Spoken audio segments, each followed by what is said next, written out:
happy Together in the Word Thursday.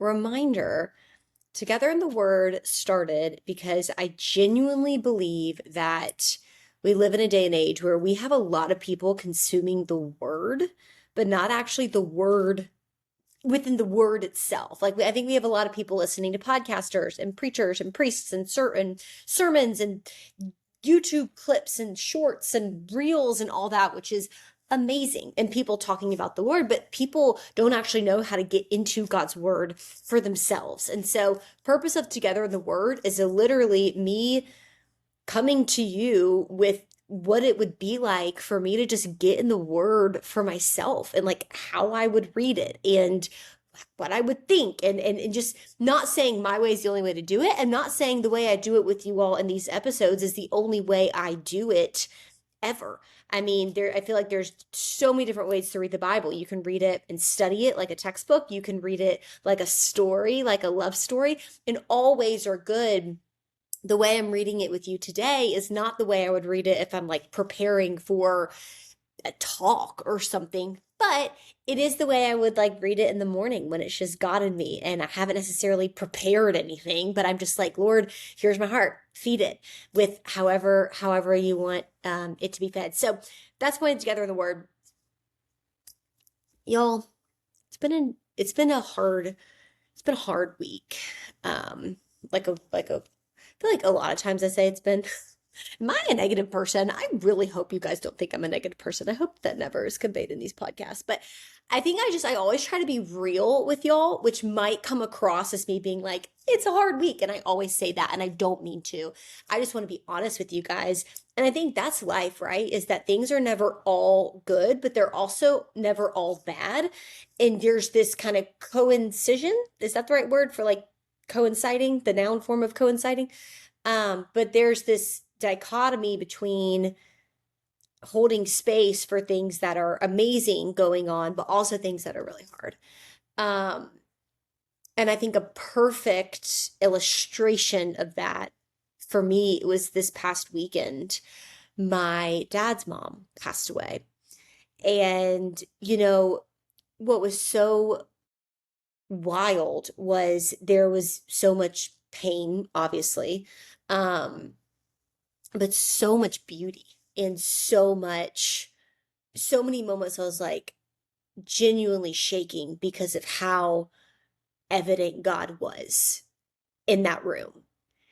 And nothing necessarily I'll share with you guys today, but just so many moments I was like, wow, my heart is feeling so broken right now. And then also my heart is so full right now. And I feel like it's a shame that it's moments like that that make us remember what life is all about.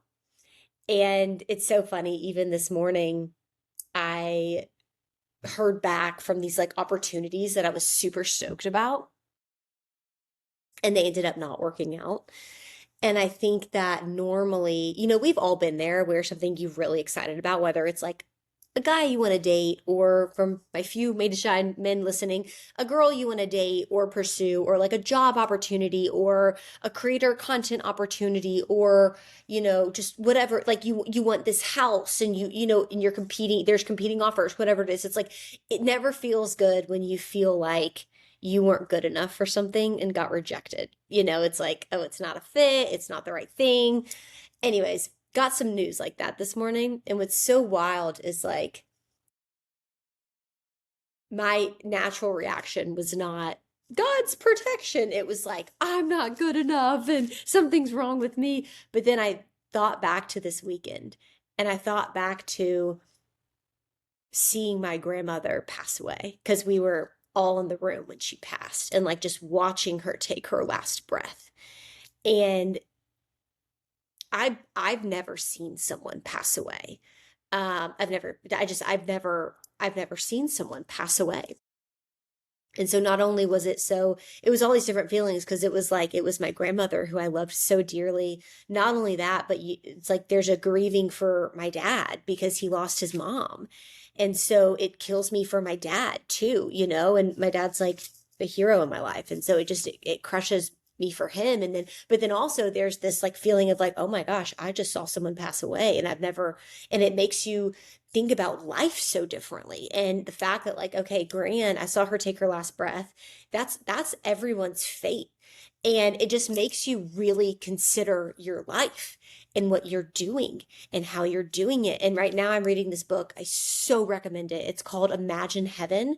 And it talks about all these, they're called near-death experiences, but it's a compilation of all these near-death experiences where people have clinically died, gone to like experience, and these are also accounted for by non-Christians, like experience this being of light that was just so full of love and seeing all their loved ones and all this. It's so cool. But I say that because in a lot of these NDEs, they call them this reoccurring question that a lot of people said they got asked by this being of light, of love, was how much did you love while you were on earth? What do you have to show me in terms of how often you loved?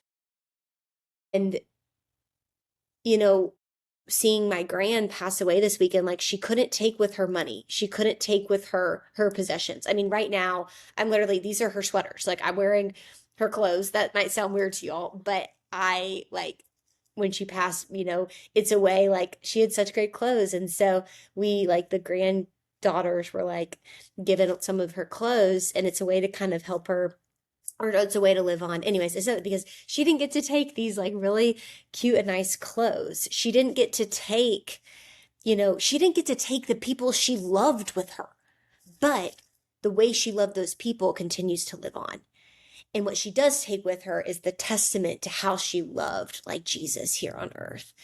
And so I say that because this morning when I got that news, I felt so butthurt. And then I remembered this weekend and I was like, okay, hold on.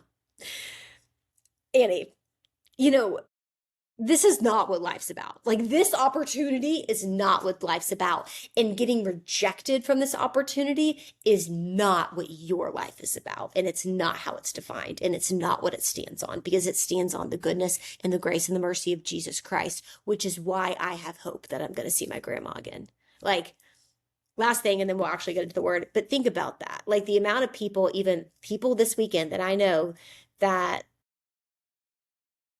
don't actively pursue Jesus. Like when people die, the natural thing is like, I think people genuinely believe I will see you again, but people don't challenge themselves to think, but why would I see you again? How would I see you again?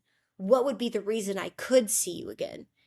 And when people die, especially people that you love, it's a comforting thought that we'll see them again, but then you actually have to look at, but why would that be possible? And that's because of Jesus Christ. And if that's the reason that's possible, then I need to actually look at what Jesus Christ says and who he was and who he calls me to be, which is to love God with all my heart and to love my neighbor as myself, and to go, the Great Commission, go make many disciples. So, interesting week for sure, but so much beauty, a lot of pain, but honestly, I will ask this of my podcast community. I would just love prayers. I would love prayers for my family and my dad and my aunt who lost their mom this weekend. That would mean the world to me, even if it's like just 2 seconds. That's actually something that I'm trying to be better about, is like, I'm not calling anyone out here, but I'm saying for me, when I say I'm going to pray for someone, like actually doing it, because I can be so guilty of like being like, of course, yeah, I'll pray for you, or like on it. And then I don't actually end up doing it. I just think about it in my head instead of actually being like, no, God, I'm setting aside 1 minute. Here's my prayer for this person. Okay. Genesis 6:22.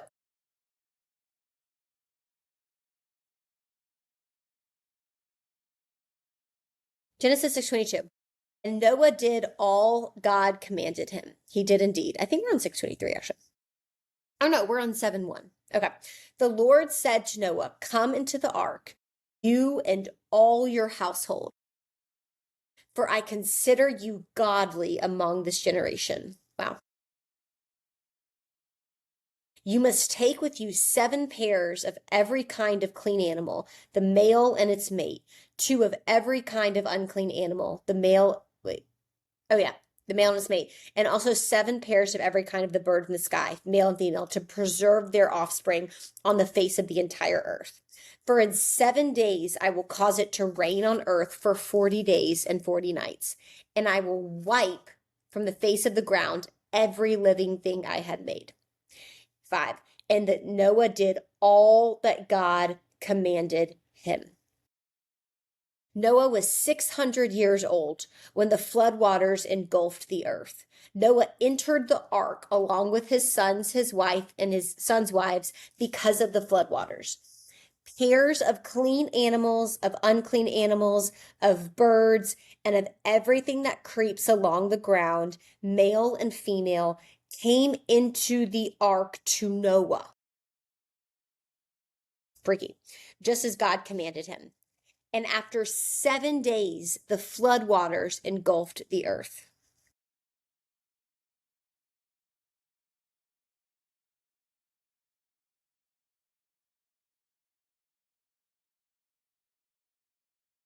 Okay, I'm going to keep reading. 11. In the 600th year of Noah's life, in the second month, on the 17th day of the month, on the day all the fountains of the great deep burst open, and the floodgates of the heavens were opened, and the rain fell on the earth 40 days and 40 nights. On that very day, Noah entered the ark, accompanied by his sons Shem, Ham, and Japheth, along with his wife and his sons' 3 wives. They entered along with every living creature after its kind, every animal after its kind, every creeping thing that creeps on the earth after its kind, and every bird after its kind, everything with wings. Pairs of all creatures that have the breath of life came into the ark to Noah. Those that entered were male and female, just as God commanded him.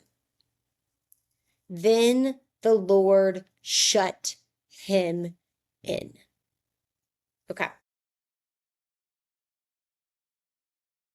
What's so interesting is that, one, I just want to point out in the very beginning, when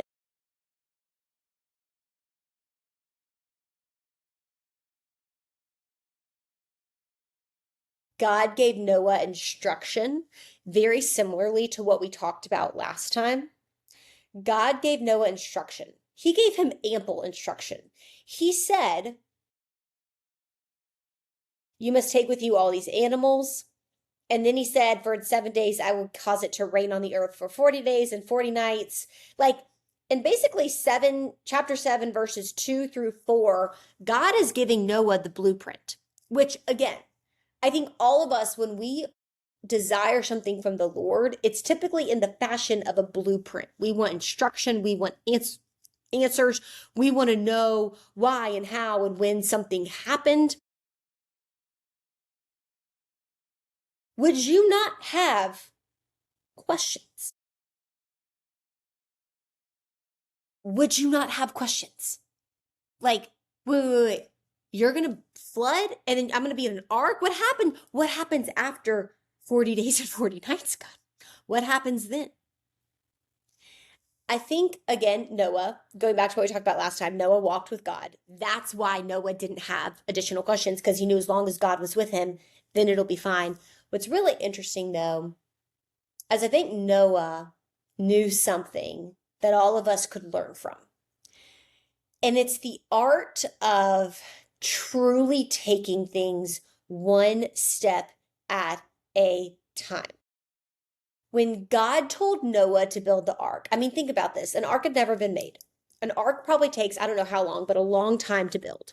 God could have sneezed and an ark appeared, and Noah could have just been saved and didn't have to actually build something. But I think what the building of the ark did is it taught Noah how to take things one piece of wood at a time. You're not going to build the ark in a night. You're going to build the ark one small step at a time. So Noah learned through repetition of small, consistent daily commitments that you don't get to the promise without pursuit of the tiny, the small. The promise doesn't come in these grand leaps. It also doesn't come in this instant moment. It comes with a process. The promise comes with a process. And when God told Noah, I'm going to do this, and then for 7 days, I'm going to do this, and then for 40 days and for 40 nights, I'm going to do this. I don't think Noah was like, okay, but what happens after 40 days and 40 nights? Because he wasn't thinking it. I mean, I don't know, maybe. But because he was human, and because it was said he was 600 years old, he's lived a lot of life. I imagine it's because over the course of those 600 years, he's learned the lesson of just taking it one step at a time. And God taught him that through the ark. The ark, Noah wasn't just building and shaping the ark. The process of building the ark was building and shaping Noah in his faith. It was one step at a time. It was being a part of something that had never been seen before. And that was teaching Noah how to be okay with being a part of something that's never been seen before, which, don't you know it, was going to be really important for him when he was shut in an ark and his world as he knew it was completely being destroyed, and something he's never seen before was about to happen and was happening. So 2 weeks ago, maybe 2 weeks ago, Hunter and I did a fast, and I made it 2 days. He made it 3. But we try like every 6 months to do like a longer fast just to help reboot the system. And I remember day one, just, if you ever want to do a longer fast, like one, it's kind of like running. You don't go run 26 miles if you've never run a mile. So let's just say that first. I would not recommend doing even like a 24-hour fast if you've never fasted before. Maybe just skip breakfast. But I remember day one always sucks the worst. It's just the worst. Like, you are the most hungry. You don't feel good. You feel dizzy. You might feel like you're going to pass out, but really you're fine. For some people with like medical concerns, maybe not, but like for most people, you're totally fine. It's just your body detoxing. But I remember the first night I was so tempted to have dinner, and I was in the sauna and I made this conscious decision. I was like, no, the reason I want to have dinner right now is because I'm scared of going through another day like this. But I'm not going to make a decision. Like right now, am I okay? Is my situation, am I safe? Am I okay? Am I in any medical danger? No, I'm okay. Okay. So my temptation to break the fast wasn't because I was not okay right now. It was because I was afraid of going through another uncomfortable day tomorrow. And my decision to break the fast now was because of an anticipated outcome of a future experience. I think a lot of us do that. We make decisions right now based off of our fears that are speaking about things that haven't even happened yet. I think Noah knows something that we could all learn from, which is you don't let future potential scenarios or outcomes speak into your current situation, because it will affect how you go about making decisions in this moment, which likely will actually lead to those outcomes taking place. Here in Genesis 2 through 4, you don't see Noah in 5 when it says that Noah did all the Lord commanded him. You don't see Noah asking, but what happens after 40 days and 40 nights? What happens then? Because Noah's like, I think in his mind, it's like, I'm not there yet. Right now, I need to do the last thing God told me. And for a lot of us who are like, what, God, what do you want me to do? Who do you want me to date? Who do you want me to... Go back to the last thing you're pretty confident God confirmed for you. And if you don't know what that is, start with the Bible. Start with Jesus telling people, love God with all your heart and love your neighbor as yourself. Like, sometimes I think we get so micro, we think that the micro decisions are the most important. But y'all, the macro commitment of loving God with all your heart and loving your neighbor as yourself, when you don't know what God's telling you to do, go back to the last thing you know for sure he told you to do, which for most of us might be that. Jesus telling us, love me with all you've got and love your neighbor as yourself. Do that, Same thing with Matthew 6:33, seek first the kingdom, and then all these other micro decisions. What job do I take? What city do I move to? What college do I go to? What friend group do I hang out with? What dog spa? That sounds so bougie, but like I'm looking at my sister's multi-poo who does go to a dog spa. What doggy daycare should I send my dog to? What do I do? Do I get a nanny? Do I send my child to daycare? Do I become a stay-at-home mom because it's so freaking expensive now for daycare? Like, what do I do? Well, when you don't know what to do, go to the last thing God told you to do. And that's what Noah does. Noah doesn't ask all these hypotheticals. He goes back to the last thing God told him, which in this case was get all these animals and then get in the ark. I think what's also cool is in 8, it talks about all the animals coming to Noah in the ark. God will always provide for you what it is he's called you to do. Always. Like, God wouldn't have told Noah, get all these animals if it was only up to Noah to get these animals. Like, God is also the God of the animals who will stir up something in the animal's heart where they know they need to go to Noah in the ark. So I thought that was kind of cool. Okay. One last thing I wanted to mention. Oh, wait, actually, two things. Let's be brought back to, sorry, I keep not going chronological here, but in 7:1, when God said, come into the ark, this is to Noah. God said to Noah, come into the ark, you and all your household, for I consider you godly among this generation.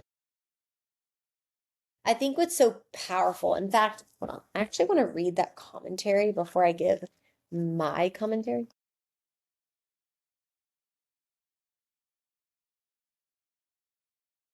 All right, here we go.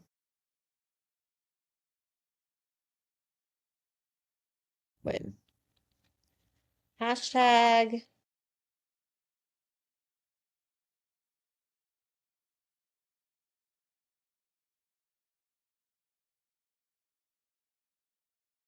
Oh, here we go. Here we go. Okay.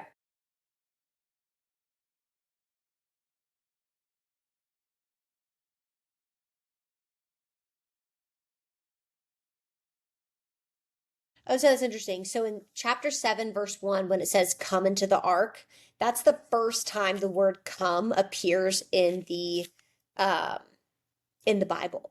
And it means safety. It's like a gracious, like come, like you're welcome, like come into this.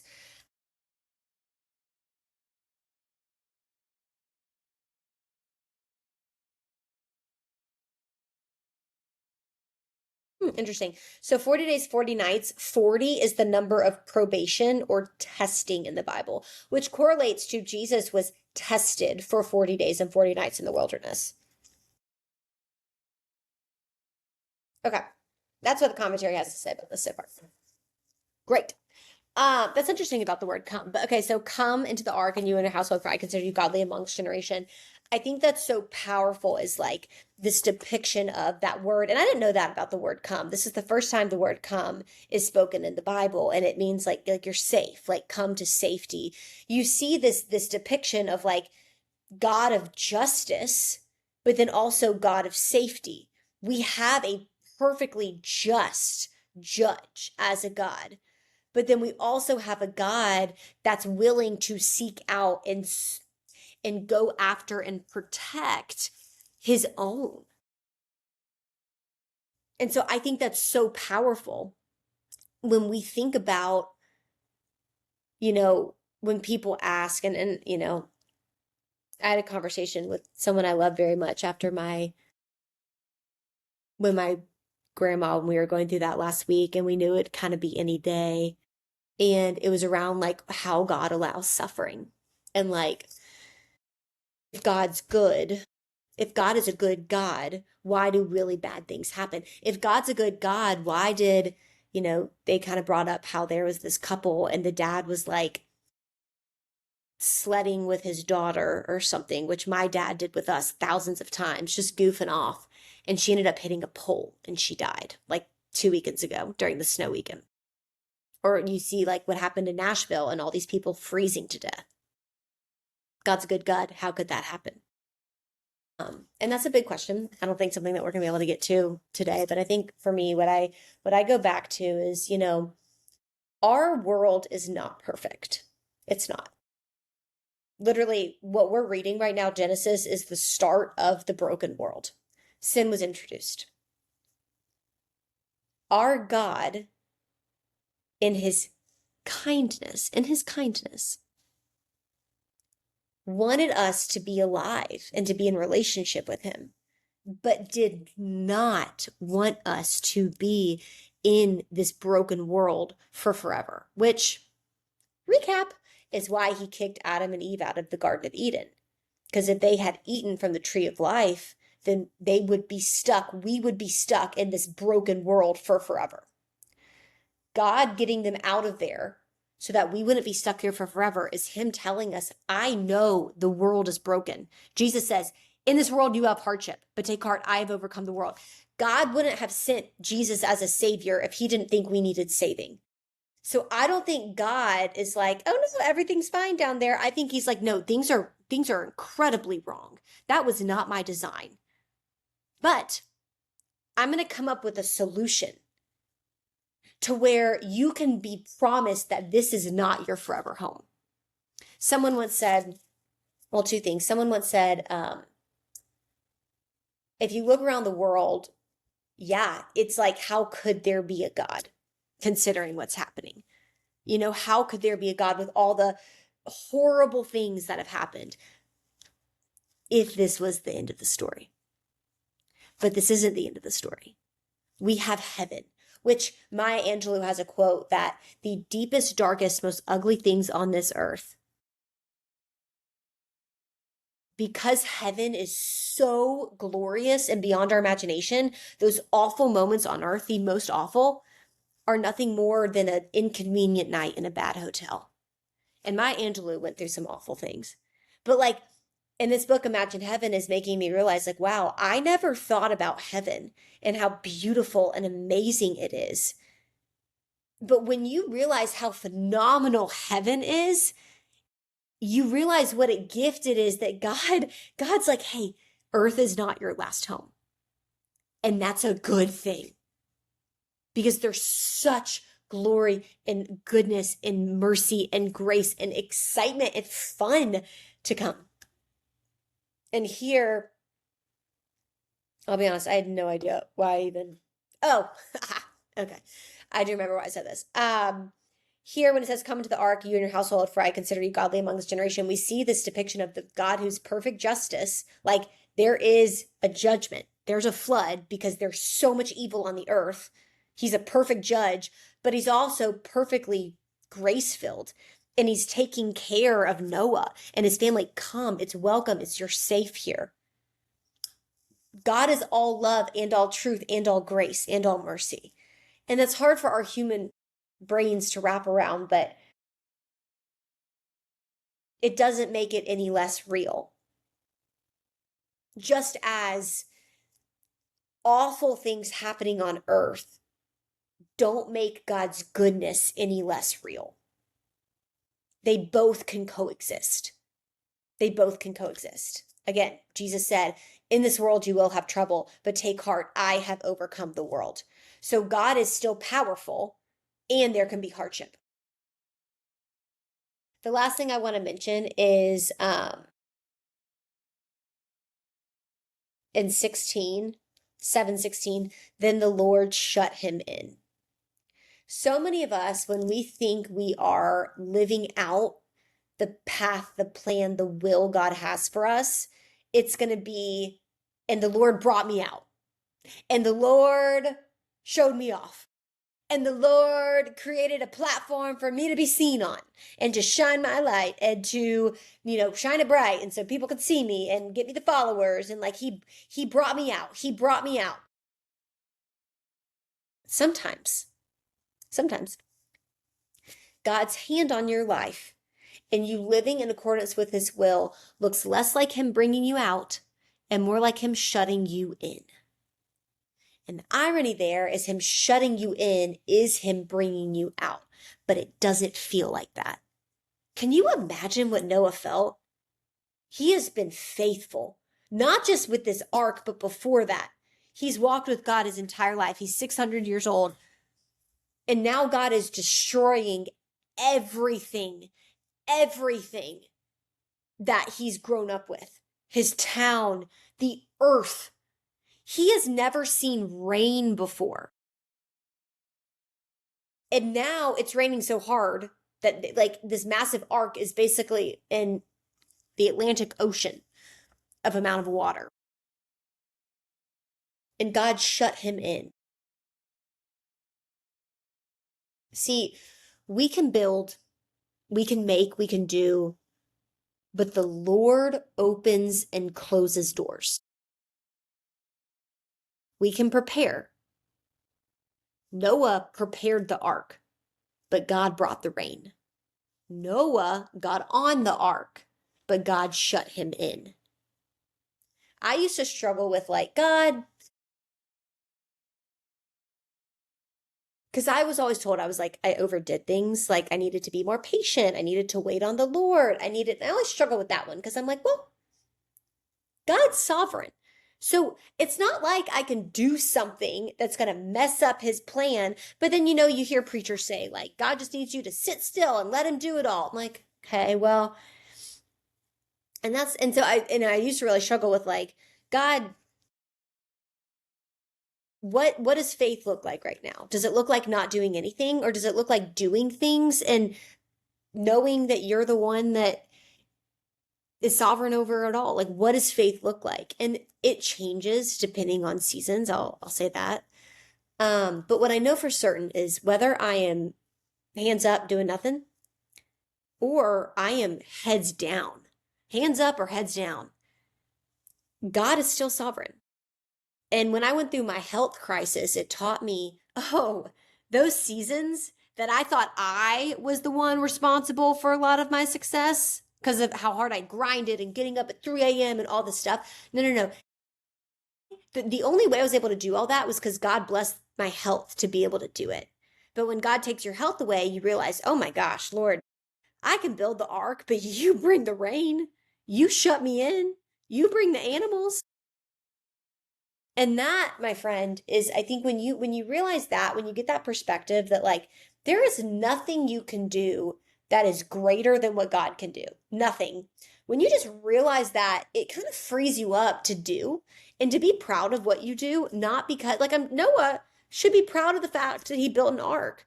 But it's not pride. It's just celebrating that he contributed to part of God's plan and was obedient. Because he knows, okay, yes, this is cool that I did this, but like God, I'm not competing with God. Like me being proud of myself is not competing with God and what God can do in my life. And that's kind of how I used to think and used to struggle with like, am I allowed to be proud of myself? Am I allowed to work hard? Or is that competing with like God's work in my life? And now I just realize it's all under the same umbrella. Whether I have the health to do what I need to, or whether it's like a hands up season, God's got me and he sees me and he is the giver of all things. And I can build the ark, but he brings the rain and he shuts me in. And so, friend, whether you're in a heads down or a hands up season, I just pray that, whatever it is, a prayer that that's meant a lot to me is open the doors you want open and close the doors you want closed. And that prayer hits me differently now, reading that God shut Noah in. Because sometimes we feel like we ask God to bring us out of something, but it feels like he's shutting us in. But that incubation is what breathes change and new life and new things he wants to do in our heart. So don't confuse him shutting you in with him shutting you out. It's not the same. He's shutting you into a cocoon of transformation. Noah, I can't imagine how much Noah changed while on that ark, which we'll get into more later. All right. Dear Heavenly Father, thank you for your love, your kindness, your grace, your mercy, your never-ending faithfulness. Thank you that when our faith meets your faithfulness, miracles happen. And I pray we are a people of faith. We are not a people of cross-stitched Bible verses and necklaces with crosses on them, even though those are all amazing and there's no shame there. I pray we are a warrior of the word, that the word is alive and breathing and living on our lips and written on our hearts and on our minds, and that we are women of God. We teach the Bible. We teach what is said in your word, that we don't just rely on third parties to give us the word, but we get your word for ourselves because we can't help but want to devour it, because that is what we have the appetite for. And your word is the only thing that satisfies. We love you, Lord. Amen.